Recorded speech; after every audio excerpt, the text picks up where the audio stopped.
భారత్కు అత్యంత నమ్మకమైన మిత్రదేశం రష్యా. మనం కష్టాల్లో ఉన్న ప్రతిసారి మాస్కో అండగా నిలిచింది. అందుకే ఉక్రెయిన్తో యుద్ధం వేళ ప్రపంచం మొత్తాన్ని ఎదిరించి మరీ రష్యా నుంచే ఆయిల్ కొంటోంది భారత్. కానీ రష్యాకు ఇప్పుడు మరో సమస్య ఎదురైంది.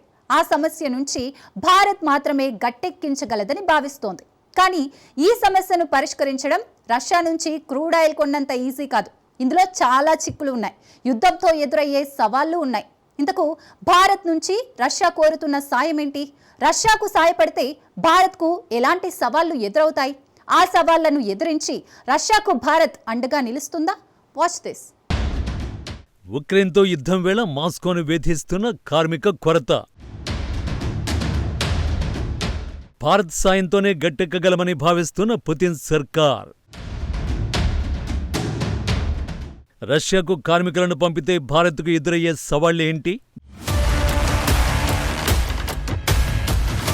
భారత రష్యా స్నేహం గురించి ప్రత్యేకించి చెప్పవలసిన అవసరం లేదు.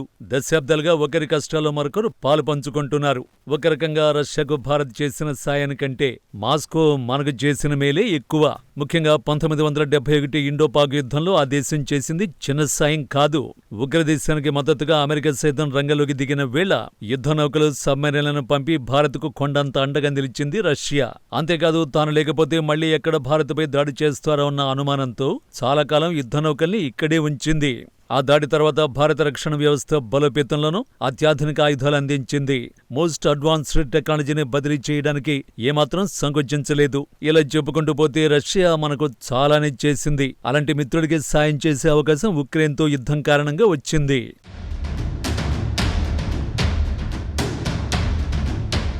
2022 ఫిబ్రవరిలో ఉక్రెయిన్పై దండెత్తిన తర్వాత రష్యాపై అమెరికా భారీగా ఆర్థిక ఆంక్షలు విధించింది. రష్యా ఆర్థిక వ్యవస్థకి అత్యంత కీలకమైన చమురు ఎగుమతులపై దెబ్బ కొట్టింది. దీంతో తన మిత్రదేశం భారత్కు డిస్కౌంట్లో చమురిస్తామని ఆఫర్ చేసింది రష్యా. నాడు అమెరికాతో పాటు పశ్చిమ దేశాలను ఎదిరించి మరీ మాస్కో నుంచి చమురు దిగుమతులు ప్రారంభించింది మోడీ సర్కార్. ఇప్పటికే రష్యా నుంచే భారీ ఎత్తున క్రూడ్ ఆయిల్ ని దిగుమతి చేసుకుంటున్నాం. తద్వారా రష్యా ఆర్థిక వ్యవస్థ పడిపోకుండా మనవంతు సాయం చేశాం. మరో రకంగా చూస్తే అధికంగా చమురు దిగుమతులపై ఆధారపడిన మన దేశానికి ఈ విషయంలోనూ రష్యానే సాయం చేసినట్టు లెక్క. అలాంటి రష్యాకు కార్మిక కొరత రూపంలో మరో కష్టం ఎదురైంది. ఆ కష్టాన్ని మోడీ సర్కార్ సాయంతోనే అధిగమించాలని అనుకుంటోంది.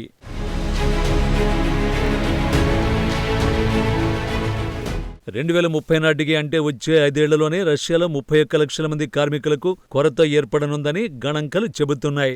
మాస్కో ఏ స్థాయిలో కార్మిక కొరత ఎదుర్కొంటుందో చెప్పడానికి ఈ లెక్కలు చాలు. ఈ క్రమంలోనే తమ దేశంలోని పారిశ్రామిక ప్రాంతాల్లో ఏర్పడిన తీవ్ర కార్మిక కొరతను తీర్చడానికి ఈ ఏడాది చివరికల్లా భారత్ నుంచి 10 లక్షల మంది స్కిల్డ్ వర్కర్స్ ని తీసుకోవాలని మాస్కో వ్యూహకర్తలు భావిస్తున్నారు. విదేశీ కార్మికుల వలస వ్యవహారాలను పర్యవేక్షించడానికి స్వెర్దోలోవ్స్క్ రాష్ట్ర రాజధాని ఎకటెరిన్బర్గ్లో దౌత్య కార్యాలయాన్ని ఏర్పాటు చేయనున్నట్లు ఊరల్ పారిశ్రామిక వాణిజ్య మండళ్ల సమాఖ్య అధ్యక్షుడు ఆండ్రీ బెసిడెన్ తెలిపారు. భారత సిబ్బందిని స్వెర్దోలోవ్స్క్ పారిశ్రామిక ప్రాంతంలో వినియోగించనున్నారు. ఈ ప్రాంతంలో అనేక భారీ పరిశ్రమలు, T-90 ట్యాంకులు వంటి ఆయుధాల్ని తయారు చేసే కర్మాగారాలు ఉన్నాయి.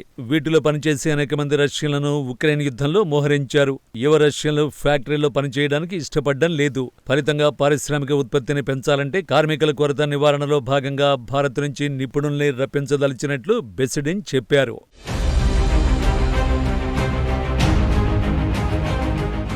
నిజానికి విదేశాలతో ఈ తరహా ఒప్పందాలు చేసుకోవడం కొత్తేం కాదు. భారత్ గతంలోనూ పరదేశాలతో మైగ్రేషన్ అండ్ మొబిలిటీ ఒప్పందాలు చేసుకుంది.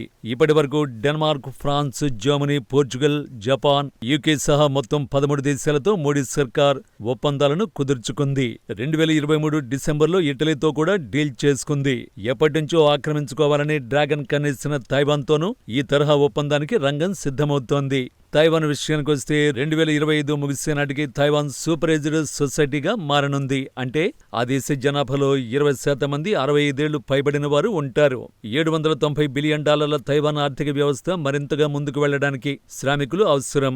దీంతో యువతకు కేరఫడ్డస్ అయిన ఇండియాతో ఒప్పందం చేసుకోవాలని నిర్ణయించుకుంది. ఇతర దేశాలది కూడా ఇంచుమించు ఇలాంటి పరిస్థితి. ఇప్పుడు మాస్కోది అదే పరిస్థితి. మరోవైపు భారత్ కూడా ఇలాంటి ఒప్పందాలు అవసరం. ఎందుకంటే 140 కోట్లకు కోట్లకు పైగా జనాభాలో ఎక్కువ మంది యువతే. వారందరికీ ఉపాధి కల్పించడం అతి పెద్ద సమస్యగా మారింది.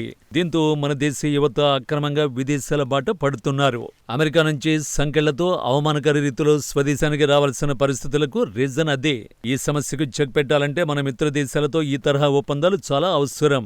అందుకే మోడీ సర్కారు ఈ తరహా ఒప్పందాలు చేసుకునేందుకు ఆసక్తి చూపిస్తోంది. అయితే ఇతర దేశాలకు శ్రామికుల్ని పంపడం, రష్యాకు పంపడం ఒక్కటే కాదు. ఇందులో చాలా చిక్కులున్నాయి. ఎందుకంటే రష్యా ప్రస్తుతం భీకర యుద్ధంలో ఉంది. 3.5 ఏళ్లుగా కొనసాగుతున్న ఈ యుద్ధం ఉక్రెయిన్ నుంచి రష్యా వరకు విస్తరించింది. అంటే రష్యాలోని నగరాలు కూడా సేఫ్ కాదన్నమాటే. ఇలాంటి సమయంలో ఇంతమందిని పంపించి అక్కడ జరగకూడనిది ఏదైనా జరిగితే మోడీ ప్రభుత్వం చిక్కుల్లో పడుతుంది. పైగా గతంలో భారత పౌరులను యుద్ధ భూమిలో దించిన ఘటనలు జరిగాయి.